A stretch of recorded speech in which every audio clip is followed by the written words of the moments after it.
Ahojte, v minulom dieli sme si ukázali, ako pliesť náramky z parakordu. Teraz vám ukážem, ako pliesť také jednoduché prívesky, presne tým istým štýlom ako náramky. Treba vám presne to isté, čiže parakord. Vlastne stačí úplne len parakord, nožnice a zapalovač. Netreba poznať žiadnu dĺžku, nič. Netreba ani trojzubec. Takže vyberieme si dve farby, alebo kľudne jednu. Treba na to dva kusy parakordu. Jeden kratší, ktorý bude symbolizovať teda dĺžku prívesku. Urobím ho samozrejme kratší ako tento. A druhý dlhý, ktorým budem vlastne obmotávať. V dvoch farbách to je niekedy krajšie, ale kľudne aj s jednou. Takže zoberieme si tieto dva kusy. Takto ich dáme na stred. Vlastne teraz tuto má tento parakord farby Woodland. Tu má stred, tento má tu stred. Vlastne je úplne jedno, si myslím, či to začnete takto alebo s parakordom takto, pretože z obidvoch strán to bude vidno. Teraz si nameriate vlastne, aké veľké chcete mať to očko.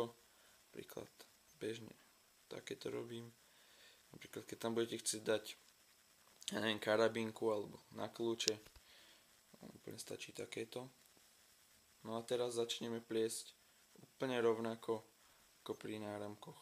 Takže ideme zo spodu nad, teraz prepletieme cez očko a potiahneme. Treba si dávať hlavne na začiatku pozor, aby vám nevyklzlo toto. Takto si už môžete nastaviť aj tu. Teraz.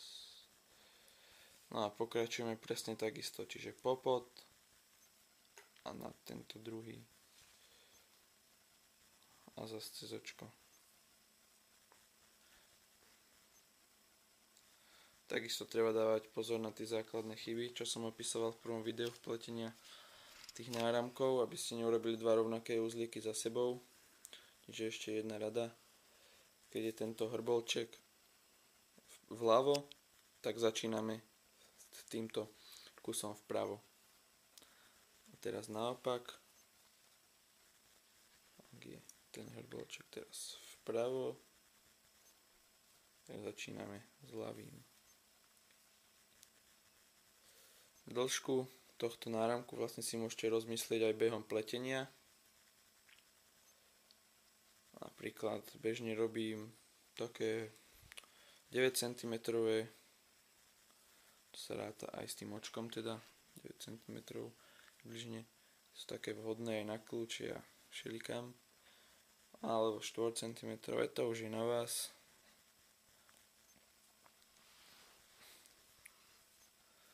Tak už pomaly dopletám. Nevýhoda teda je, že musíte zatavovať 4 konce a to vám môže pokaziť vzhľad náramku. Môže, ale nemusí teda. Dobre, urobím posledný uzlík. Končím.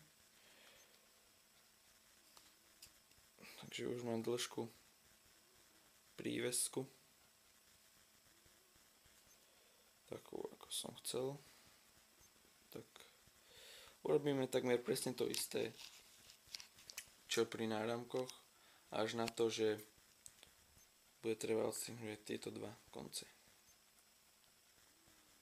Takže tieto prívesky sa teda zatavujú natrvalo.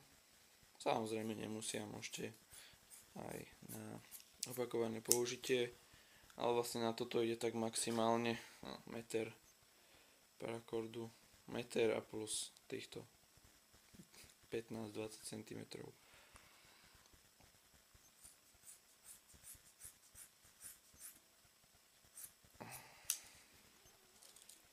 Si zatavíme všetky 4 konce pekne.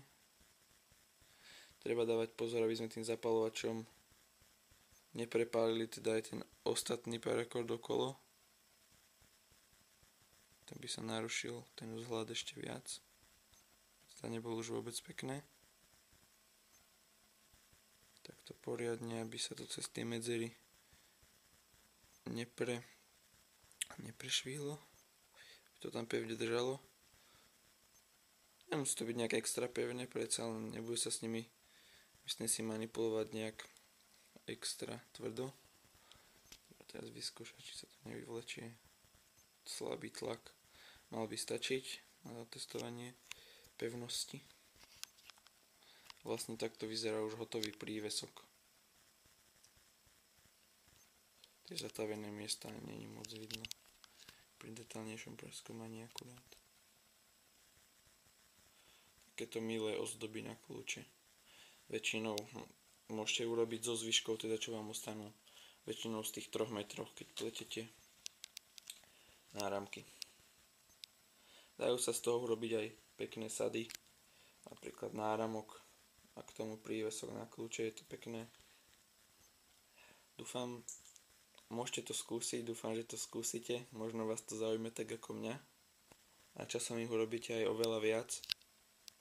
Budem rád, ak mi dáte vedieť, ak niečo také vytvoríte a ukážete mi to. A budem rád, ak vám toto video pomôže ako návod k pleteniu týchto výrobkov. Zatiaľ sa majte, čaute.